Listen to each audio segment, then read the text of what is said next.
সম্মানিত মুহতারাম হাজিরিন, হযরত সাওবান রাদিয়াল্লাহু তাআলা আনহু হইতে বর্ণিত নবী করিম সাল্লাল্লাহু আলাইহি ওয়াসাল্লাম বলেন, ভবিষ্যতে আমার উম্মতের মধ্যে 30 জন মিথ্যাবাদী, তারা নিজেকে নবী হিসেবে দাবি করবে। কারা দাবি করবে? 30 জন উম্মত, তারা মিথ্যাবাদী যারা, তারা দাবি করবে যে আমি নবী। কিন্তু নবী করিম সাল্লাল্লাহু আলাইহি ওয়াসাল্লাম বলেন, আমার পরে আর কোন নবী আসবে না, আমি সর্বশ্রেষ্ঠ নবী, আমি সর্বশেষ নবী, মুহাম্মাদুর রাসূলুল্লাহ সাল্লাল্লাহু আলাইহি ওয়াসাল্লাম। দেখেন, নবী করিম সাল্লাল্লাহু আলাইহি ওয়াসাল্লাম সর্বশেষ নবী, তারপরে কোন নবী আসবে না। কিন্তু হযরত সাওবান রাদিয়াল্লাহু তাআলা আনহু হইতে বর্ণিত একটি হাদিসে বলছেন, বর্ণিত হাদিস, তিনি রাসূল সাল্লাল্লাহু আলাইহি সাল্লাম থেকে বর্ণনা করেছেন, নিশ্চয় ভবিষ্যতে আমার উম্মতের মধ্যে 30 জন মিথ্যাবাদী আগমন ঘটবে, যারা প্রত্যেকে নিজেকে নবী হিসাবে দাবি করবে। কিন্তু রাসূল সাল্লাল্লাহু আলাইহি সাল্লাম বলেন, আমার পরে কোনো আর নবী আসবে না, আমি সর্বশ্রেষ্ঠ নবী, এরপরে আর কোনো নবী আসবে না। ভবিষ্যতে আমার উম্মতের মধ্যে 30 জন মিথ্যাবাদীর আগমন ঘটবে। কয়জন? 30 জন, মানে 30 জন মিথ্যাবাদীর আগমন ঘটবে। 30 জন মিথ্যাবাদীর আগমন ঘটবে, তারা নিজেকে নবী হিসেবে দাবি করবে প্রত্যেকে।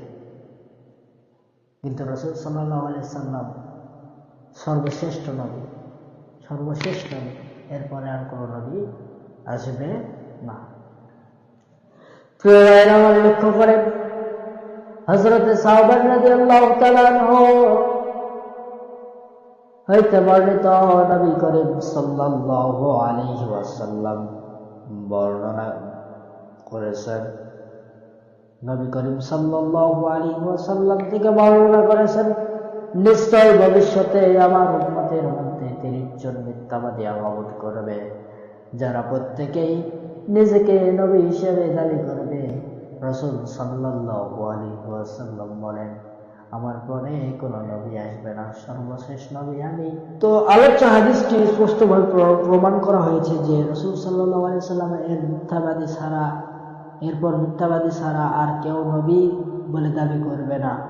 সুতরাং এই কথা স্পষ্ট হয়ে যায় যে রাসূল সাল্লাল্লাহু আলাইহি ওয়াসাল্লাম শেষ নবী, সর্বশেষ নবী এবং রাসূল। এরপরে আর কোন নবী রাসূল দুনিয়াতে আর আসবে। সর্বশেষ নবীকে নবী মুহাম্মাদুর রাসূলুল্লাহ সাল্লাল্লাহু আলাইহি ওয়াসাল্লাম। তো এখানে বিষয়টা হচ্ছে কি, সকলের জানা ভালো, ঠিক আছে? এই জন্য সাওবান রাদিয়াল্লাহু তাআলা আনহু হইতে বর্ণিত, তিনি রাসূল সাল্লাল্লাহু আলাইহি সাল্লাম থেকে বর্ণনা করেছেন, নিশ্চয় ভবিষ্যতে আমার উম্মতের মধ্যে 30 জন মিথ্যাবাদীর আগমন ঘটবে, যারা নিজেকে প্রত্যেকেই নিজেকে, এই 30 জন প্রত্যেকেই নিজেকে নবী হিসেবে দাবি করবে। মিথ্যাবাদীর মেজাজে গরমই আলাদা, ঠিক না? তারা নিজেকে কি ব্যাগ মনে করে, তো তারা নিজেকে নবী হিসেবেও দাবি করতে পারে ভবিষ্যতে। আল্লাহ তাআলা সকলকে সঠিকভাবে বোঝার তৌফিক দান করুন, আর সকলকে মিথ্যাবাদী থেকে হেফাজত করুক, সকলের জবানকে হেফাজত করুক। আল্লাহুম্মা আমিন।